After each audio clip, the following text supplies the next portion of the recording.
दोस्तों नमस्कार। मेरा नाम अमरीश शुक्ला है। पेशे से मैं एक जर्नलिस्ट हूँ। क्या मेरी तरह आप भी मानते हैं कि आदर्श स्वास्थ्य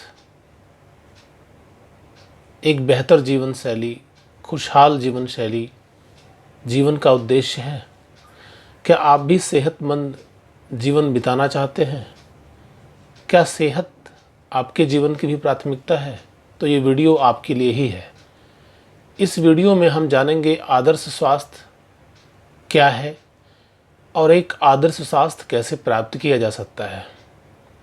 बिना किसी खास मेहनत के, बिना किसी खास बदलाव के इस वीडियो में मैं अपने अनुभवों से आपको ये बताऊंगा कि ऑप्टिमल हेल्थ यानी आदर्श स्वास्थ्य कैसे प्राप्त किया जाए। तो इस वीडियो को अंत तक देखिए, हमारे साथ बने रहिए। और अगर आप मेरे चैनल पर नए हैं तो इसे सब्सक्राइब कीजिए, लाइक कीजिए, शेयर कीजिए और अगर बेल आइकन नहीं दबाया है तो बेल आइकन भी हिट कीजिए ताकि मेरे सभी नए वीडियोस आपको जैसे ही मैं अपलोड करूं नोटिफाई हो जाएं। तो चलिए शुरू करते हैं। सबसे पहले यह समझने की कोशिश करते हैं कि आदर्श स्वास्थ्य वास्तव में क्या होता है। अगर हम मेडिकल टर्मिनोलॉजी में इसे देखें आदर्श स्वास्थ्य को, तो हम हेल्दी उसे मानते हैं जिसे कोई रोग ना हो, लेकिन वास्तव में ये ऑप्टिमल हेल्थ नहीं है। ऑप्टिमल हेल्थ स्वास्थ्य की वह आदर्श स्थिति है जिसमें आप शारीरिक मानसिक रूप से सक्रिय रहते हैं और सक्रिय रहने के साथ साथ आपके अंदर कोई रोग भी नहीं होता है। आपकी कार्यक्षमता मैक्सिमम लेवल तक होती है और बिना काम किए आप थकते नहीं हैं। तो वही आदर्श स्थिति होती है स्वास्थ्य की। स्वास्थ्य को किस रूप में देखा गया है? हमारे ऋषि कहते हैं शरीर माध्यम खलु धर्म साधनम, यानी एक स्वस्थ शरीर जीवन में हर तरह के धार्मिक, सांसारिक और भौतिक कार्य करने के लिए ज़रूरी है। अगर हम स्वस्थ ही नहीं रहेंगे तो हम धार्मिक कार्य नहीं कर पाएंगे और ना ही सांसारिक कार्य कर पाएंगे ठीक से। इसलिए स्वस्थ रहना जरूरी है। एक विदेशी विद्वान है, डॉक्टर बेनेडिक्ट जस्ट, कहते हैं कि उत्तम स्वास्थ्य वह अनमोल रत्न है जिसका मूल्य तब ज्ञात होता है जब वह खो जाता है। तो एक अच्छी सेहत बेहतर और खुशहाल जीवन जीने के लिए ज़रूरी है, ये हम सभी मानते हैं। अब यह समझते हैं कि आदर्श स्वास्थ्य के रास्ते में बाधाएं क्या क्या हैं, किस किस तरह की दिक्कतें हम लोग फेस कर रहे हैं। हम सभी जानते हैं कि आजकल बीमारियां बढ़ रही हैं, कुछ खास तरह के हॉस्पिटल्स की बाढ़ आ रही है। हर दिन सैकड़ों हॉस्पिटल्स देश में खुल रहे हैं। अगर आप ध्यान देंगे तो वो किस तरह की बीमारियां हैं। हर तीसरे चौथे व्यक्ति को शुगर है, हाइपरटेंशन, बीपी, कार्डियक डिजीजेस, उसके अलावा हड्डियों से संबंधित रोग, कैंसर, इस तरह की बीमारियां हो रही हैं। अब इन बीमारियों की गहराई में अगर जाएंगे तो हम लोग देखेंगे कि इन बीमारियों का कारण बैक्टीरिया, वायरस नहीं है। अब ये सवाल उठता है कि ये कैसे हो रही हैं फिर। तो एक नज़र डालते हैं इनके कारणों पे। सबसे पहला कारण जो नज़र आता है वो लाइफस्टाइल है। आजकल लाइफस्टाइल कैसी है? भागम भाग वाली है। न समय से सोना है, न समय से जगना है, न समय से मील्स लेना है, खाना है, और भागम भाग वाली ज़िंदगी है। कई बार हम इस भाग दौड़ में अपना नाश्ता भी मिस करते हैं, खाना भी मिस करते हैं और कुछ भी खा लेते हैं बिना सोचे समझे कि उससे हमें वास्तव में शरीर को ज़रूरत क्या है और हम खा क्या रहे हैं। आगे चलते हैं फास्ट फूड, जिसको जंक फूड के नाम से भी जाना जाता है। आजकल के युवा ख़ासतौर से बहुत क्रेज़ी रहते हैं जंक फूड को लेकर के। और इन जंक फूड में अगर आप देखेंगे तो हमारा पेट तो इससे भर जाता है, बट न्यूट्रिशन नहीं होता इसमें ढेर सारी कैलोरीज़ होती हैं और यही कैलोरीज़ बाद में डिपॉजिट होती रहती है हमारे शरीर में और मोटापे का रूप लेती हैं। उसके बाद आगे चलते हैं तो प्रदूषण एक बहुत बड़ा कारण है। इस तरह की लाइफस्टाइल डिजीज़ के लिए। आजकल प्रदूषण कहाँ है? एयर में है, वाटर में है, सॉइल में है, खाने पीने की चीज़ों में है, सब्जियों में है, अनाज में है, जहाँ देखो वहाँ पॉल्यूशन। फलों में है, कहते हैं ना सेब जितना चमकीला उतना जहरीला। आजकल जितने चमकदार फल हैं उनमें उतने ही पेस्टिसाइड, इंसेक्टिसाइड पड़े हुए हैं। ये सब कहाँ जाएगा? इन सब का असर शरीर पे ही तो होगा।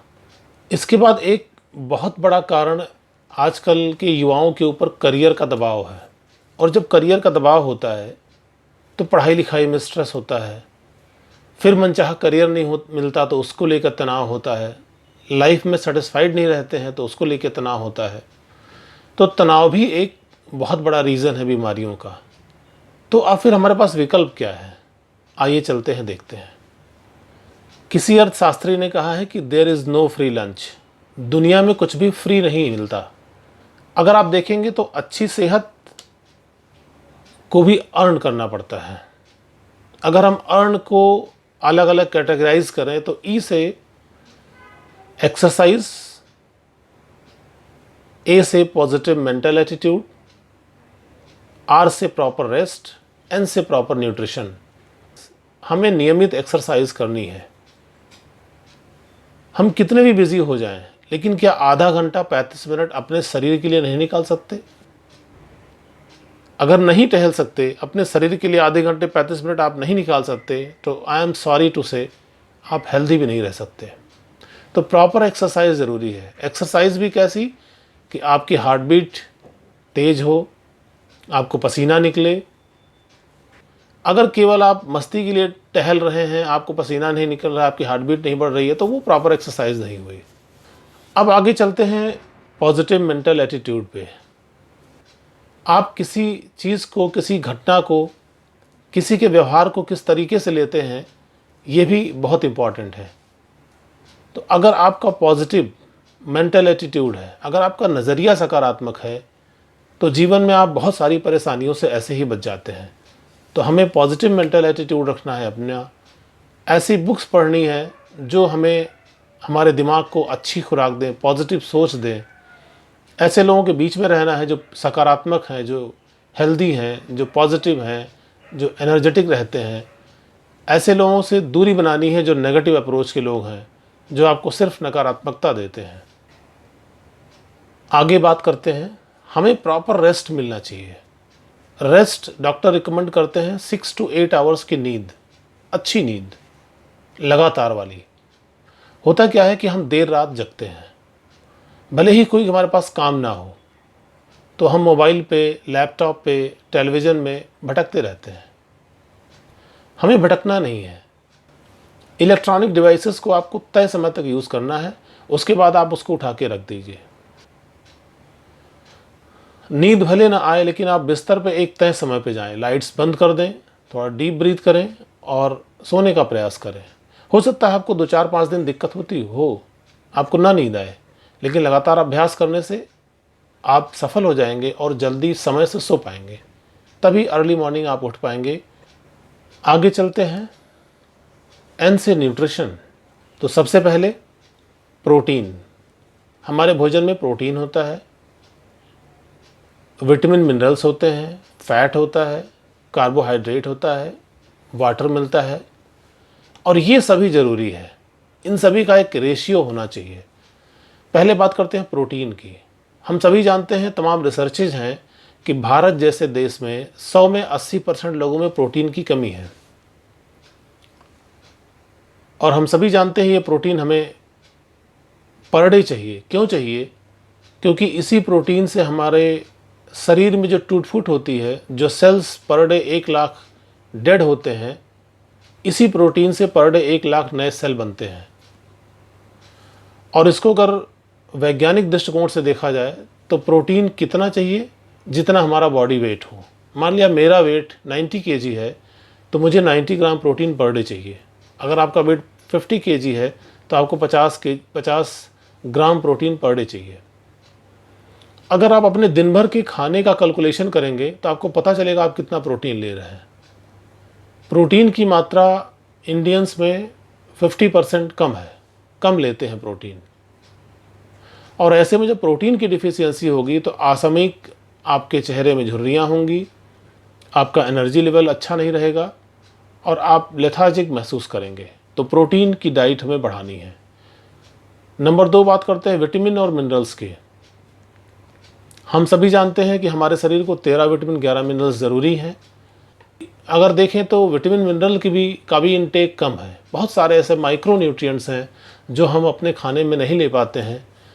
तो हमें प्रयास करना चाहिए कि विटामिन मिनरल का इनटेक भी हमारा बढ़िया रहे। आगे चलते हैं फैट भी 2 तरह का होता है, गुड फैट, बैड फैट।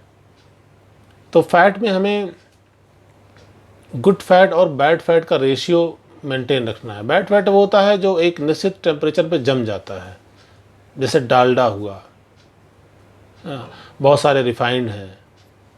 तो हमें गुड फैट का इस्तेमाल करना है खाने में अपने। कार्बोहाइड्रेट ज़रूरी है बट बहुत ज़्यादा नहीं।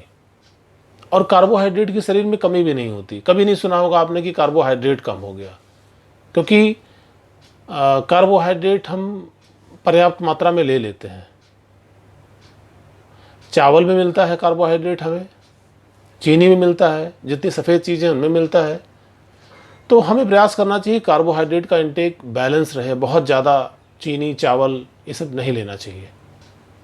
दोस्तों, अगर आप एक्सरसाइज करते हैं per day 40 to 50 minute, balance diet लेते हैं, प्रॉपर रेस्ट लेते हैं, उसके अलावा अगर आप पॉजिटिव मेंटल एटीट्यूड रखते हैं, थोड़ा प्राणायाम और योग भी करते हैं, तो आपको ऑप्टिमल हेल्थ मिल सकता है।